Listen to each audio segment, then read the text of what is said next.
네, 지금 막 한국에 도착했습니다. 34세 폴란드 공군 정비부사관 나타샤 레비츠카. 베테랑 군인인 그녀가 4조 원 규모의 FA-50 수출 계약 관련 교육을 위해 한국에 파견되었습니다. 그런데 몇 달 후 믿을 수 없는 일이 벌어졌습니다. 이 여군이 조국을 버리고 한국 국적을 선택한 겁니다. 게다가 한국에서 교관이 되어 일하고 있어요. 폴란드에서는 그녀를 배신자라고 불렀습니다. 하지만 한국에서는 전혀 다른 평가를 받고 있죠. 저는 기술을 배우러 왔는데 기술보다 더 중요한 걸 발견했어요. 도대체 한국에서 무슨 일이 있었던 걸까요? 한 군인을 완전히 바꿔버린 한국의 그 무언가는 과연 무엇이었을까요? 지금부터 나타샤가 직접 들려주는 믿기 어려운 이야기가 시작됩니다. 그 전에 잠깐 시간 내어 좋아요와 구독 버튼 꾹 눌러주시는 거 잊지 말아주세요. 안녕하세요. 저는 나타샤 레비츠카입니다. 34살, 폴란드 공군 정비부사관이죠. 아니, 이제는 한국 방산교육본부 교관이라고 해야겠네요. 어떻게 폴란드 군인이 한국 교관이 되었는지 그 이야기를 들려드리려고 해요. 2022년 여름, 저는 폴란드 공군 역사상 가장 큰 계약에 참여하게 되었습니다. 한국산 FA-50 경공격기 48대를 도입하는 프로젝트였어요. 30억 달러, 우리 돈으로 4조 원이 넘는 거대한 계약이었죠. 저는 정비 시스템 전문가로서 이 프로젝트의 핵심 인력으로 선발되었습니다. 처음엔 정말 자랑스러웠어요. 나타샤, 이번 프로젝트는 우리 공군의 미래를 바꿀 거야. 상관이 그렇게 말했을 때 저는 가슴이 뛰었습니다. 하지만 그 흥분은 오래가지 못했어요. 프로젝트가 진행되면서 저는 이상한 낌새를 눈치채기 시작했습니다. 동료들이 하는 말을 들어보니 심상치 않았어요. 기술만 빼내면 되는 거 아니야? 계약 기간 끝나면 우리가 주도권을 잡는 거지. 이런 말들이 회의실에서 공공연하게 나왔어요. 어느 날 밤, 저는 우연히 중요한 회의를 엿듣게 되었습니다. 바르텍 루딕 과장이 다른 간부들과 이야기하는 소리였어요. 한국에서 기술 이전받고 나면 우리가 더 유리한 조건으로 재협상할 수 있어. 그들이 우리를 무시할 수 있겠나? 그 순간 저는 온몸에 소름이 돋았습니다. 이게 정말 우리가 해야 할 일일까요? 한국은 우리가 러시아 위협에 대응할 수 있도록 최대한 빨리 도와주려고 했는데 우리는 그들의 선의를 이용하려고 하는 건가요? 며칠 후 한국항공우주산업에서 온 기술자들과 첫 회의를 했습니다. 김재욱이라는 분이 정비 매뉴얼을 설명해 주시더군요. 저희는 정비사분들이 일하기 편하도록 매뉴얼을 만들었습니다. 정비병이 진짜 영웅이거든요. 그 말을 듣는 순간 저는 깜짝 놀랐어요. 보통 다른 나라 기술자들은 자신들의 기술이 얼마나 뛰어난지만 자랑하잖아요. 그런데 김재욱 씨는 우리 정비사들을 영웅이라고 부르더군요. 정비사가 없으면 아무리 좋은 비행기도 하늘을 날 수 없습니다. 여러분이 정말 중요한 분들이에요. 김재욱 씨가 진심 어린 목소리로 말했을 때 저는 마음 한구석이 따뜻해지는 걸 느꼈습니다. 하지만 바르텍 과장은 다르게 반응했어요. 감정적인 말은 그만하고 기술적인 부분만 이야기합시다. 그의 차가운 말투에 김재욱 씨의 표정이 살짝 어두워지는 걸 봤어요. 그날 밤, 저는 잠을 이루지 못했습니다. 한국 사람들은 우리를 진심으로 도우려고 하는데 우리는 그들을 이용하려고만 하고 있었어요. 왜 우리가 이 나라를 이렇게 다루나? 이런 생각이 머릿속을 떠나지 않았습니다. 다음 날 아침, 또 다른 충격이 기다리고 있었어요. 마리안나 프루스 관리자가 조용히 저에게 다가와서 말했습니다. 나타샤, 위에서 계약 조건 재검토를 준비하고 있어. 한국 쪽에서 더 많은 기술을 넘겨받을 수 있을 것 같다고 하더군. 그게 무슨 뜻인가요? 제가 묻자 마리안나는 주변을 살펴보고 작은 목소리로 대답했어요. 기술 이전이 끝나면 계약 조건을 바꿀 거야. 더 유리하게 말이지. 그 순간 저는 화가 치밀어 올랐습니다. 이건 배신이었어요. 한국은 우리가 러시아 위협에 대응할 수 있도록 자신들의 공군용 물량까지 빼서 급히 보내준 나라였어요. 그런데 우리는 그들의 선의를 악용하려고 하고 있었습니다. 이건 잘못된 거예요. 제가 말했지만 마리안나는 어깨를 으쓱했어요. 정치는 원래 그런 거야. 나타샨, 우리도 살아남아야 하잖아. 하지만 저는 받아들일 수 없었습니다. 그날 오후 김재욱 씨가 다시 정비 교육을 진행했는데 그의 성실한 모습을 보면서 저는 더욱 죄책감을 느꼈어요. 이분은 정말 우리를 도우려고 하는데 우리는 질문 있으시면 언제든 말씀하세요. 저희는 여러분이 성공하기를 진심으로 바랍니다. 김재욱 씨의 따뜻한 말이 제 마음을 더욱 무겁게 만들었습니다. 그날 밤 저는 결심했어요. 이 상황을 바꿔야겠다고. 적어도 저라도 제대로 배우고 한국 사람들의 진심을 이해해야겠다고 말이죠. 2023년 초 제게 기회가 왔습니다. 한국에서 6개월간 정비 교육을 받을 인력을 선발한다는 거였어요. 저는 주저하지 않고 지원했습니다. 바르텍 과장은 정보 수집 목적으로 가는 거니까 잘 배워와. 라고 했지만 저는 다른 마음이었어요. 한국 땅을 밟은 건 2023년 3월이었습니다. 인천공항에서 내린 순간부터 뭔가 다른 걸 느꼈어요. 공항 직원들이 미소를 지으며 도와주는 모습이 인상적이었습니다. 진천 훈련소로 향하는 버스 안에서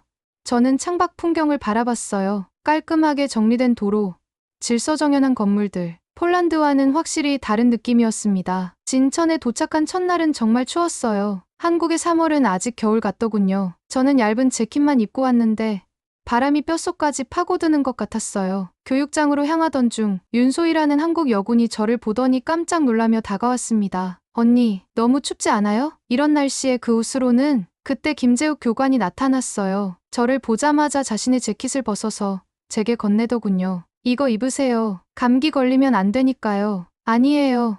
괜찮습니다. 제가 거절하자 김재욱 교관이 웃으며 말했어요. 이건 규정보다 사람이 먼저입니다. 입으세요. 그 말을 듣는 순간 저는 가슴이 뭉클했어요. 폴란드에서는 규정이 절대적이거든요. 장관의 명령도 규정에 따라 내려지고 개인의 사정은 거의 고려되지 않죠. 그런데 한국에서는 사람이 규정보다 먼저라니 재킷을 입으니까 정말 따뜻해졌어요. 김재욱 교관의 체온이 남아있는 것 같았습니다. 감사합니다. 제가 말하자 그는 당연한 거류라고 대답했어요. 교육이 시작되었습니다. 첫 수업에서 김재욱 교관이 말했어요. 여러분은 우리의 소중한 손님입니다. 하지만 그보다 더 중요한 건 여러분이 우리의 동료라는 거예요. 동료라는 말에 저는 깜짝 놀랐습니다. 보통 군사 교육에서는 교관과 교육생의 위계가 확실하잖아요. 그런데 김재욱 교관은 우리를 동료라고 부르더군요. 점심시간이 되었는데 김재욱 교관이 도시락을 2개나 가져왔어요. 집에서 아내가 싸준 건데 나눠 먹어요. 혼자 먹기엔 너무 많아서요. 사실 거짓말인 걸 알 수 있었어요. 도시락이 너무 정성스럽게 준비되어 있었거든요. 분명히 저를 위해 따로 준비해준 것 같았어요. 하지만 저를 부담스럽게 하지 않으려고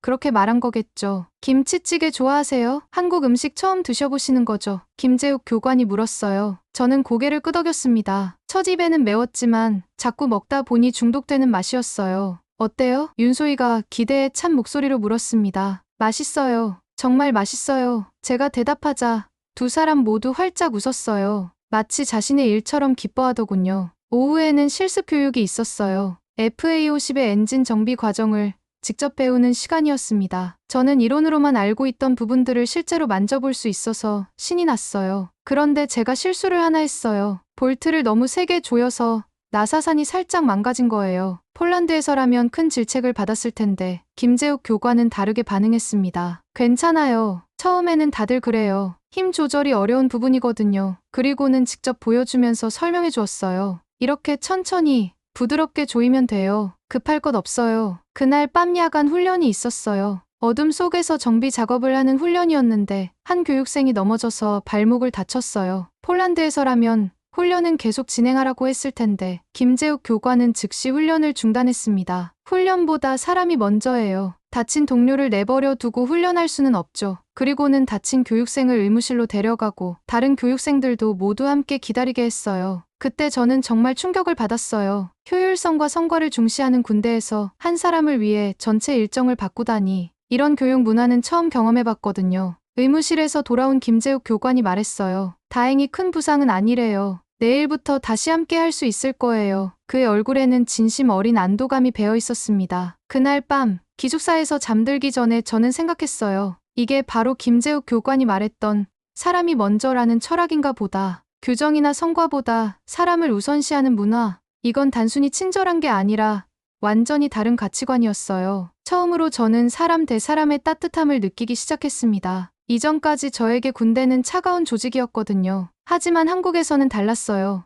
여기서는 군인이기 전에 인간이었습니다. 한국에서의 2번째 주가 시작되었습니다. 교육이 깊어질수록 저는 한국 군인들의 독특한 문화를 더 많이 발견하게 되었어요. 어느 날 아침 윤소희가 저에게 다가왔어요. 언니, 오늘 점심에 같이 먹어요.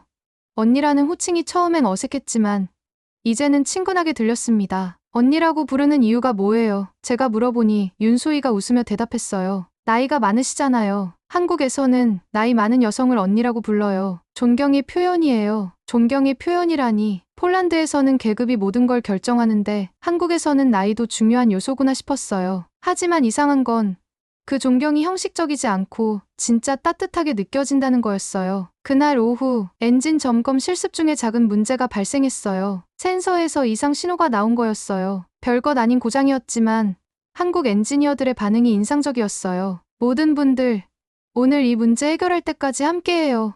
김재욱 교관이 말했어요. 시계를 보니 이미 오후 6시가 넘어 있었는데 아무도 퇴근하려고 하지 않더군요. 왜 모두 남아있어요? 내일 해도 되잖아요. 제가 물어보니 한 젊은 엔지니어가 대답했어요. 이 비행기는 우리 형이 타요. 형이 안전하게 하늘을 날 수 있도록 하는 게 우리 일이죠. 그 말을 듣는 순간 저는 소름이 돋았어요. 우리 형이 타요. 이 간단한 말 속에 엄청난 의미가 담겨 있었거든요. 이들에게 FA50은 단순한 기계가 아니었어요. 자신들의 가족, 동료가 목숨을 맡기는 소중한 존재였던 거죠. 폴란드에서 저는 정비를 기술적인 업무로만 생각했어요. 매뉴얼에 따라 정확하게 작업하고 점검표에 체크하고 그게 전부였죠. 하지만 한국에서는 달랐어요. 정비가 가족을 위한 일이었습니다. 밤 9시가 넘어서야 문제가 해결되었어요. 그런데 신기한 게 아무도 불평하지 않았어요. 오히려 문제가 해결되자 모두들 박수를 치며 기뻐했습니다. 수고하셨습니다. 젊은 엔지니어가 큰 소리로 말하자 모든 사람들이 일제히 수고하셨습니다. 라고 화답했어요. 그 순간의 동료애가 정말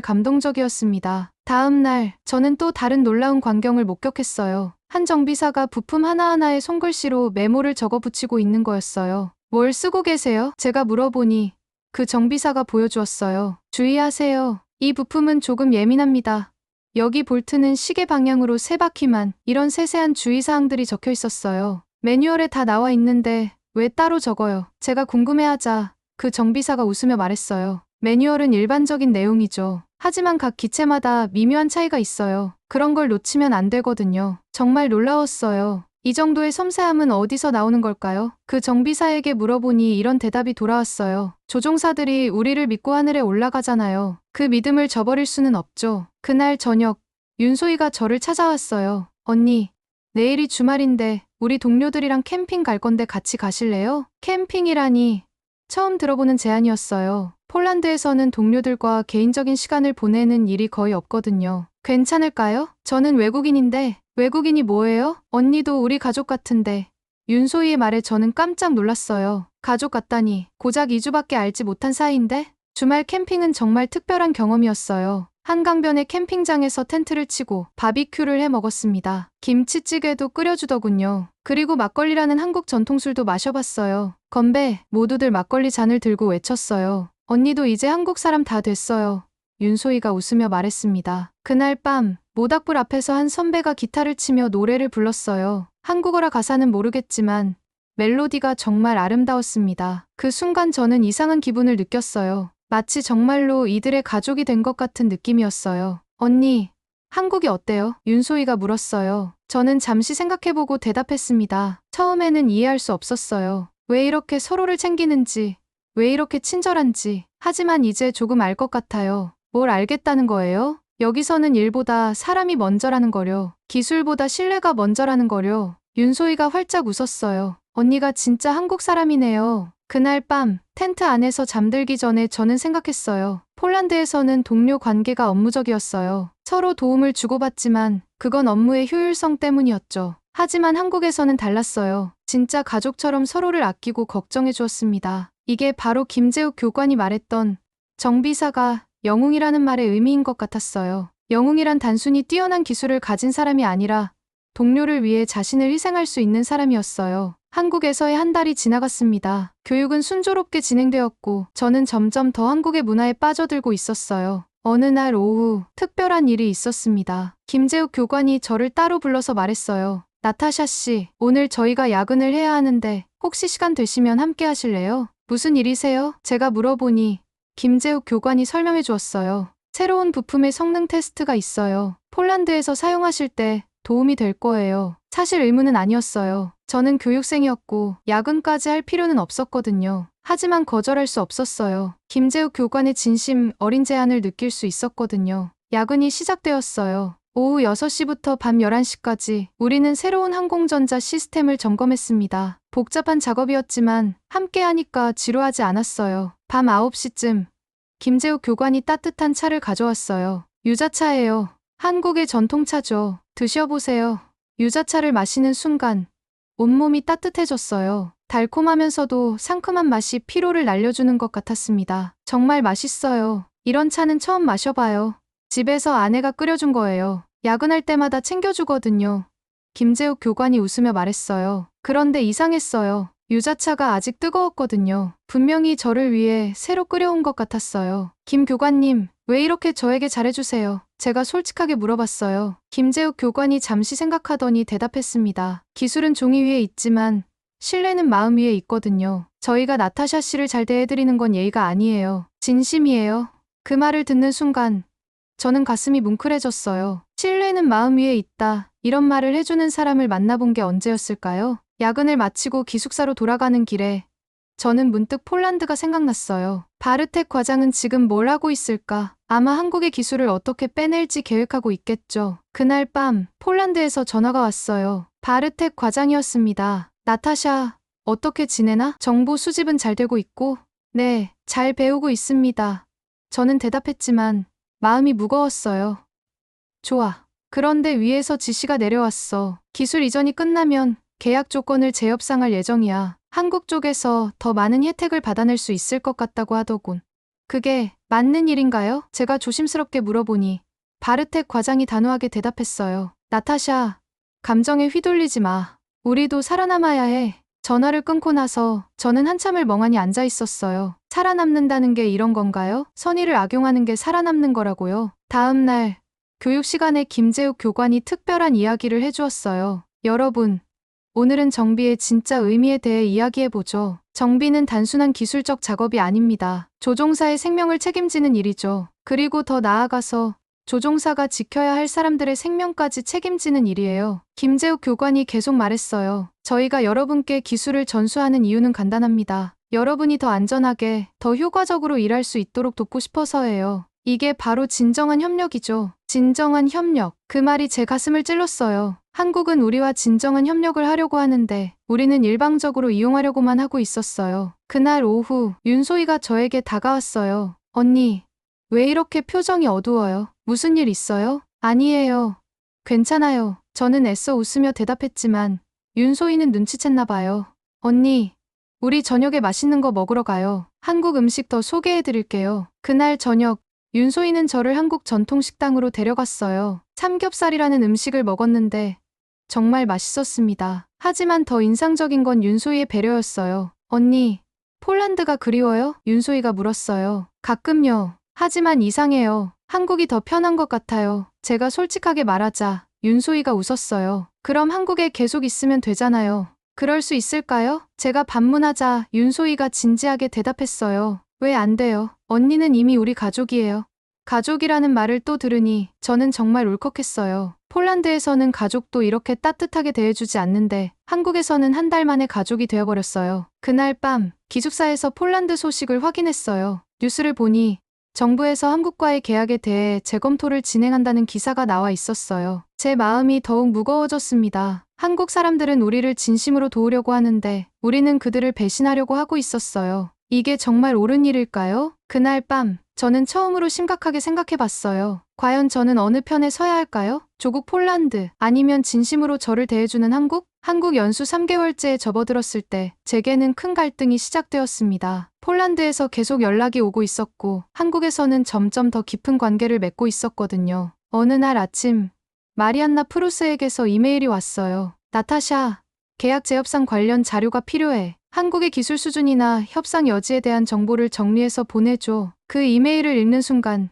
저는 손이 떨렸어요. 이건 명백한 정보 수집 요청이었어요. 김재욱 교관이나 윤소희, 그리고 여기서 만난 모든 한국 사람들의 선의를 이용하라는 뜻이었습니다. 점심시간에 김재욱 교관이 또 유자차를 가져와 주었어요. 나타샤 씨, 요즘 표정이 어두워 보이는데 괜찮으세요? 네, 괜찮습니다. 저는 거짓말을 했어요. 어떻게 진실을 말할 수 있겠어요? 당신들의 친절을 정보로 팔아넘기라는 지시를 받았다고 말할 수 있겠어요? 그날 오후 저는 중요한 결정을 내렸습니다. 마리안나에게 답장을 보냈어요. 죄송하지만 그런 정보는 제공할 수 없습니다. 저는 교육을 받으러 온 것이지 정보를 수집하러 온 게 아닙니다. 답장을 보낸 후 저는 후회했어요. 이러면 폴란드에서 제 입지가 어려워질 텐데. 하지만 돌이킬 수는 없었어요. 다음 날 바르텍 과장에게서 화가 난 전화가 왔어요. 나타샤, 무슨 짓이야? 마리안나가 화가 나 있어. 넌 누구를 위해 일하는 거야? 저는 폴란드를 위해 일합니다. 하지만 잘못된 방식으로는 안 해요. 제가 대답하자 바르텍 과장이 더욱 화를 냈어요. 감정에 휘둘리지 마. 한국 놈들이 너한테 잘해준다고 해서 헷갈리는 거야? 그들도 자기들 이익 때문에 그러는 거라고. 아니에요. 저는 목소리를 높였어요. 여기 사람들은 진심이에요. 저를 이용하려고 친절한 게 아니라 정말로 도우려고 하는 거예요. 정신 차려. 나타샤, 넌 폴란드 군인이야. 전화를 끊고 나서 저는 한참을 울었어요. 제가 정말 잘못 생각하고 있는 건 아닐까요? 한국 사람들의 친절이 정말 순수한 걸까요? 그때 윤소희가 나타났어요. 언니, 왜 울어요? 무슨 일이에요? 아무것도 아니에요. 저는 눈물을 닦으며 거짓말했어요. 언니, 저한테 말해봐요. 우리 가족 아니에요? 윤소희가 제 손을 잡으며 말했어요. 그 순간 저는 더 이상 참을 수 없었어요. 소희야, 만약 내가 나쁜 사람이라면, 만약 내가 너희를 이용하려고 온 거라면? 윤소희가 깜짝 놀라며 물었어요. 무슨 말이에요? 폴란드에서는 한국을 이용하려고만 생각해요. 기술만 빼내고 나면 계약 조건을 바꾸려고 해요. 윤소희가 잠시 놀란 표정을 지었지만 곧 웃었어요. 그게 뭐 어때서요? 뭐가 어떻다는 거예요? 제가 당황해서 물어보니 윤소희가 제 어깨를 토닥이며 말했어요. 언니는 그런 사람이 아니잖아요. 언니가 우리를 이용하려고 했다면 이렇게 고민하지 않았을 거예요. 하지만 저는 폴란드 군인이에요. 맞아요. 그리고 언니는 좋은 사람이에요. 그게 더 중요해요. 윤소희의 말이 제 마음을 조금 가라앉혀 주었어요. 하지만 갈등은 계속되었습니다. 며칠 후 김재욱 교관이 특별한 제안을 했어요. 나타샤 씨, 다음 주에 한국 공군 기지를 견학하는 일정이 있어요. 실제 운용 중인 FA-50을 보실 수 있을 거예요. 기지 견학은 정말 인상적이었어요. 실제로 비행하는 FA-50을 보니 제가 정비하는 일의 의미가 더욱 크게 다가왔습니다. 한 조종사가 착륙 후 제게 인사를 했어요. 정비사님들 덕분에 안전하게 비행할 수 있어요. 정말 감사합니다. 그 말을 듣는 순간 저는 깨달았어요. 정비는 국가나 조직을 위한 일이 아니라 사람의 생명을 위한 일이었어요. 그날 저녁 기숙사에서 폴란드에 보고서를 작성했어요. 하지만 기술적인 내용만 적었어요. 한국 사람들이 얼마나 성실하고 친절한지, 얼마나 진심으로 우리를 도우려고 하는지는 적지 않았어요. 대신 마지막에 이렇게 적었어요. 한국에서 배운 건 기술이 아니라 마음입니다. 정비는 기계를 다루는 일이 아니라 사람을 살리는 일이라는 걸 깨달았습니다. 보고서를 보낸 후 저는 폴란드 동료들에게 이메일을 보냈어요. 한국식 격려 문화에 대해 설명하면서 우리도 이런 방식을 배워야 한다고 제안했습니다. 서로를 격려하고 함께 문제를 해결하고 동료를 가족처럼 생각하는 문화. 이런 게 진짜 강한 조직을 만드는 거 아닐까요? 하지만 돌아온 반응은 냉담했어요. 나타샤, 너무 감정적으로 빠진 것 같아. 군대는 감정으로 움직이는 곳이 아니야. 그날 밤 저는 처음으로 진지하게 생각해봤어요. 과연 저는 어디에 속해야 할까요? 태어난 곳 폴란드, 아니면 마음이 편한 곳 한국? 한국 연수가 끝나고 폴란드로 돌아갔을 때 저는 완전히 다른 사람이 되어 있었어요. 하지만 주변 사람들은 예전과 똑같았습니다. 나타샤, 한국에서 뭘 배워왔나? 바르텍 과장이 물었어요. 저는 정비 기술에 대해서만 이야기했어요. 한국 사람들의 따뜻함이나 진심에 대해서는 말하지 않았습니다. 며칠 후 중요한 회의가 있었어요. FA-50 계약 재협상에 대한 논의였습니다. 이제 우리가 유리한 위치에 있어. 기술 이전도 받았고 한국 쪽 사정도 파악했으니까. 회의를 들으면서 저는 속이 뒤틀렸어요. 김재욱 교관의 유자차가 생각났고 윤소희의 따뜻한 말들이 떠올랐습니다. 그분들이 이 소식을 들으면 어떤 기분일까요? 나타샤, 내가 한국에서 본 걸 바탕으로 우리 전략을 세워보자. 바르텍 과장이 말했어요. 죄송하지만 그럴 수 없습니다. 제가 단호하게 대답했어요. 뭐라고? 회의실이 조용해졌어요. 한국에서 본 건 기술이 아니라 사람이었어요. 우리를 진심으로 도우려는 사람들이었어요. 그런 사람들을 이용할 수는 없어요. 바르텍 과장이 화를 냈어요. 나타샤, 넌 누구 편이야? 조국을 배신하는 거야? 조국을 배신하는 게 아니에요. 잘못된 일을 거부하는 거예요. 그날 이후로 제 입지는 매우 어려워졌어요. 동료들은 저를 이상하게 바라봤고 상관들은 저를 믿지 않았습니다. 그런 중에 한국에서 편지가 왔어요. 김재욱 교관에게서였습니다. 나타샤 씨, 안녕하세요. 한국에서의 시간이 도움이 되셨는지 궁금합니다. 여기 동료들이 모두 나타샤 씨를 그리워하고 있어요. 언제든 다시 오셔서 함께 일할 수 있으면 좋겠습니다. 편지를 읽고 또 읽었어요. 한국 사람들은 아직도 저를 기다리고 있었어요. 진심으로요. 윤소희에게서도 메시지가 왔어요. 언니, 폴란드에서 잘 지내고 계시죠? 여기서 언니 이야기 자주 나와요. 모두들 언니가 빨리 돌아왔으면 좋겠다고 해요. 그 메시지들을 읽으면서 저는 결심했어요. 다시 한국으로 가야겠다고. 물론 쉽지 않았어요. 공식적인 파견은 어려웠거든요. 그래서 저는 개인적으로 휴가를 내고 한국을 방문하기로 했습니다. 왜 휴가를 한국에서 보내려고 하는 거야? 바르텍 과장이 의심스러워했어요. 개인적인 일이 있어요.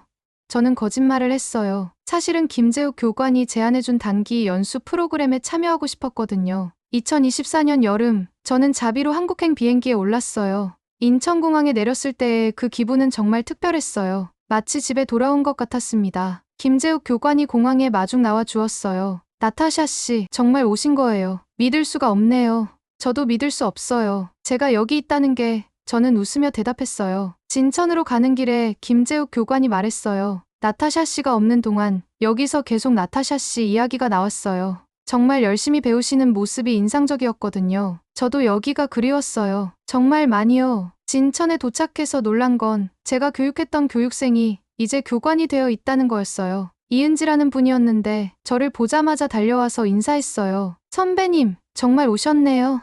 이은지 씨가 이제 교관이 되었다니 정말 대단해요. 제가 말하자 이은지가 웃으며 대답했어요. 선배님한테 배운 걸 후배들에게 전하고 있어요. 선배님이 가르쳐 주신 대로요. 제가 뭘 가르쳐 줬다는 걸까요? 저는 교육생이었는데 궁금해서 물어보니 이은지가 설명해 주었어요. 선배님이 항상 말씀하셨잖아요. 정비는 기술이 아니라 마음이라고. 조종사를 생각하는 마음이 가장 중요하다고. 제가 그런 말을 했나요? 기억이 나지 않았지만 아마 한국에서 배운 걸 무의식적으로 말했나 봐요. 저녁에는 윤소희와 다른 동료들이 송년회를 준비해 주었어요. 비록 연말이 아니었지만 저를 위한 특별한 송년회였습니다. 건배, 나타샤 언니를 위해 모두들 잔을 들었어요. 저를 위한 송년회라니 너무 감사해요. 제가 말하자 윤소희가 웃으며 대답했어요. 언니는 우리 가족이니까요. 가족이 돌아오면 당연히 파티를 해야죠. 송년회가 끝날 무렵 김재욱 교관이 저에게 작은 상자를 건네주었어요. 이거 받으세요. 상자를 열어보니 정비왕이라고 적힌 표창장이 들어있었어요. 물론 농담으로 만든 것 같았지만 저에게는 세상에서 가장 소중한 상장이었어요. 정비왕이라니 저는 울컥했어요. 나타샤 씨는 정말 정비왕이에요. 기술도 뛰어나지만 정비에 대한 마음가짐이 정말 훌륭해요. 김재욱 교관이 말했어요. 그날 밤 기숙사에서 표창장을 보며 저는 눈물을 흘렸어요. 폴란드에서는 아무도 제 마음을 이해해주지 않았는데 한국에서는 제가 정비왕이었어요. 그 순간 저는 깨달았어요. 진짜 고향은 태어난 곳이 아니라 마음이 편한 곳이라는 거요. 한국에서의 단기 연수를 마치고 다시 폴란드로 돌아왔을 때 상황은 더욱 악화되어 있었어요. 새로운 정부가 들어서면서 한국과의 계약에 대한 전면적인 재검토가 시작되었습니다. 나타샤, 이번에는 확실하게 해야 해. 바르텍 과장이 저를 불러서 말했어요. 한국 계약의 문제점을 찾아내야 해. 내가 한국에 2번이나 갔으니까 누구보다 잘 알 거 아니야. 무슨 문제점을 찾으라는 거예요. 제가 물어보니 바르텍 과장이 서류를 건네주었어요. 계약 조건이 우리에게 불리하다는 증거를 찾아야 해. 기술 이전이 부족하다든지 성능이 기대에 못 미친다든지. 서류를 보니 이미 결론이 정해져 있었어요. FA50을 비난하고 한국과의 계약을 파기하는 방향으로 가고 있었습니다. 하지만 FA50은 훌륭한 항공기예요. 그리고 한국 측의 기술 지원도 완벽했어요. 제가 말하자 바르텍 과장이 화를 냈어요. 나타샤, 넌 한국 편을 드는 거야? 조국보다 외국을 선택하는 거야? 저는 사실을 말하는 거예요. 거짓말을 할 수는 없어요. 그날 이후로 저는 완전히 따돌림을 당했어요. 회의에서도 배제되고 중요한 업무에서도 제외되었습니다. 어느 날 마리안나 프루스가 저를 찾아왔어요. 나타샤, 조용히 이야기 좀 하자. 무슨 일이에요? 제가 물어보니 마리안나가 주변을 살펴보고 작은 목소리로 말했어요. 위에서 너를 감시하고 있어. 한국과 내통한다는 의혹을 받고 있어. 내통이라니 무슨 말이에요? 내가 한국 편을 든다고 생각하는 거야. 조국을 배신한다고. 그 말을 듣는 순간 저는 깨달았어요. 제가 더 이상 여기 있을 곳이 아니라는 거려. 며칠 후 중요한 사건이 일어났어요. 유럽 방산협정 회의에서 폴란드 대표단이 한국을 비난하는 발언을 했는데 저는 참을 수 없었어요. 잠깐만요. 제가 일어나서 말했어요. 한국에 대한 비난은 사실과 다릅니다. 회의실이 조용해졌어요. 모든 시선이 저에게 집중되었습니다. 저는 한국에서 직접 교육을 받았습니다. 한국 측의 기술 지원은 완벽했고 그들의 성의도 충분했어요. 문제가 있다면 우리 쪽에 있습니다. 나타샤 레비츠카 부사관, 지금 뭘 하는 거야? 폴란드 대표가 화를 냈어요. 사실을 말하는 겁니다. 한국은 우리를 속인 적이 없어요. 오히려 우리가 한국을 이용하려고 했죠. 회의장은 발칵 뒤집혔어요. 폴란드 대표단은 당황했고 다른 나라 대표들은 놀라워했습니다. 한국은 기술이 아니라 사람을 줬습니다. 신뢰와 우정을 줬어요. 그런데 우리는 그걸 배신하려고 했습니다. 그날 이후로 제 운명은 결정되었어요. 폴란드 군에서 제 입지는 완전히 사라졌습니다. 집에 돌아와서 저는 한국 대사관에 전화를 걸었어요. 안녕하세요. 귀화 상담을 받고 싶습니다. 귀화요? 어느 나라에서 오셨나요? 폴란드입니다. 저는 나타샤 레비츠카라고 합니다. 며칠 후 한국 대사관을 방문했어요. 상담관이 저를 친절하게 맞아주었습니다. 귀화를 신청하시는 이유가 뭔가요? 상담관이 물었어요. 저는 잠시 생각해보고 대답했어요. 한국은 저에게 기술보다 먼저 사람을 가르쳐준 나라예요. 당신들의 정을 잊을 수 없습니다. 정이요? 한국어로 정이라고 하죠. 서로를 아끼고 배려하는 마음. 그런 마음을 가진 사람들과 함께 살고 싶어요. 상담관이 미소를 지었어요. 귀화 절차는 복잡하고 시간이 오래 걸립니다. 그래도 괜찮으신가요? 네, 기다릴 수 있어요. 제가 정말 가고 싶은 곳이니까요. 그날 밤 윤소희에게 메시지를 보냈어요. 소희야, 나 한국에 정착하려고 해. 너희와 함께 살고 싶어. 곧바로 답장이 왔어요. 언니, 정말요? 너무 좋아요. 빨리 와요. 김재욱 교관에게도 연락했어요. 교관님, 저 한국에서 일하고 싶어요. 가능할까요? 물론이죠. 나타샤 씨 같은 분이 계시면 저희에게는 큰 도움이 될 거예요. 그 순간 저는 확신했어요. 한국이 제 진짜 고향이라는 걸요. 마지막으로 폴란드 군상관에게 사표를 제출했어요. 바르텍 과장이 마지막으로 저를 불렀어요. 나타샤, 정말 후회하지 않을 거야? 후회할 게 없어요. 저는 제 마음이 편한 곳으로 가는 거예요. 그래도 여긴 내 조국이야. 조국은 태어난 곳이 아니라 사랑받는 곳이에요. 그렇게 저는 폴란드를 떠났습니다. 한국으로, 제 마음의 고향으로요. 2024년 가을, 저는 마침내 한국 땅을 밟았습니다. 이번에는 관광객도 연수생도 아닌 한국에서 새로운 삶을 시작하는 사람으로요. 김재욱 교관이 공항에 마중 나와 주었어요. 나타샤 씨, 아니, 이제 뭐라고 불러야 할까요? 그냥 나타샤라고 불러주세요. 아직 한국 이름은 없어요. 저는 웃으며 대답했어요. 한국 이름을 지으시는 게 어때요? 한국 생활에 도움이 될 거예요. 한국 이름이라니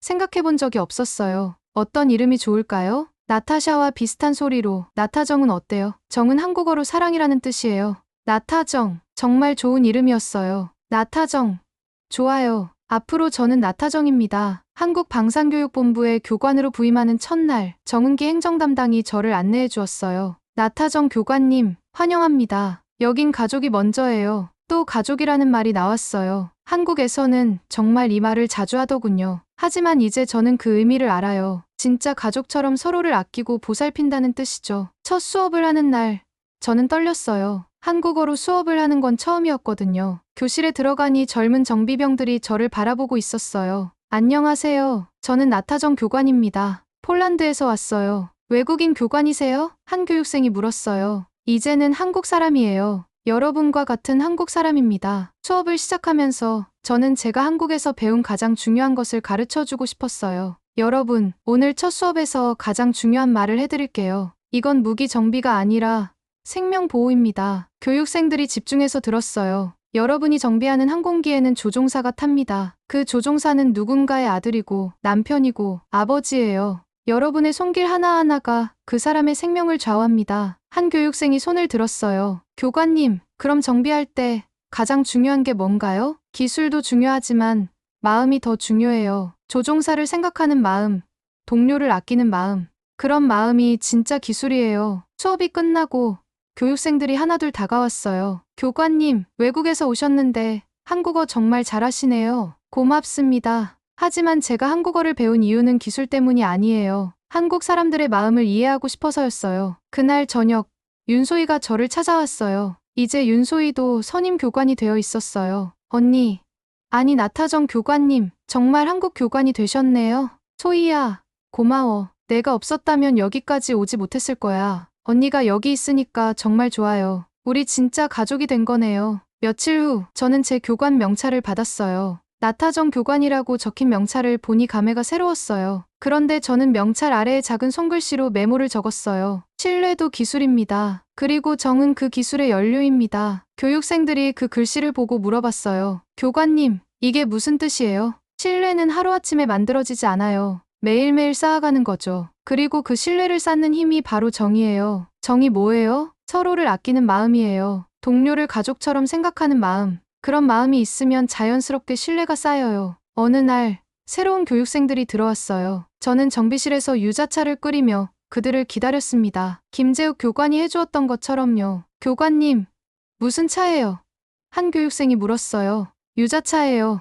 한국의 전통차죠. 마음을 따뜻하게 해주는 차예요. 유자차를 나눠주면서 저는 말했어요. 여러분, 앞으로 6개월 동안 함께 할 거예요. 여기서는 교관과 교육생이 아니라 가족이에요. 한 교육생이 웃으며 말했어요. 교관님 말투가 특이해요. 외국 분이세요? 네, 폴란드에서 왔어요. 하지만 이제는 한국 사람이에요. 여러분과 같은 한국 사람입니다. 그날 밤, 기숙사에서 저는 일기를 썼어요. 오늘 새로운 교육생들을 만났다. 그들을 보니 처음 한국에 왔을 때 내가 생각났다. 그때 김재욱 교관님과 윤소희가 나를 가족처럼 대해줬듯이 이제는 내가 그런 역할을 할 차례다. 한국에서 배운 건 기술이 아니었다. 사람을 사랑하는 법이었다. 동료를 가족처럼 아끼는 법이었다. 그리고 그런 마음이 진짜 힘이라는 걸 깨달았다. 폴란드에서는 나를 배신자라고 불렀다. 조국을 버린 사람이라고 했다. 하지만 나는 조국을 버린 게 아니라 진짜 고향을 찾은 거다. 마음이 편한 곳, 사랑받는 곳을 찾은 거다. 이제 나는 나타정이다. 한국의 정을 가진 사람이다. 그리고 그 정을 다른 사람들에게 나눠주는 것이 내 일이다. 몇 달 후 제가 교육한 첫 번째 교육생들이 수료했어요. 수료식에서 한 교육생이 저에게 편지를 주었어요. 교관님께, 교관님 덕분에 정비의 진짜 의미를 알게 되었습니다. 기계를 고치는 게 아니라 생명을 지키는 일이라는 거요. 그리고 동료를 가족처럼 아끼는 법도 배웠습니다. 감사합니다. 나타정 교관님은 우리에게 진짜 가족이에요. 그 편지를 읽으면서 저는 울었어요. 기쁨의 눈물이었어요. 김재욱 교관이 다가와서 말했어요. 나타정 씨,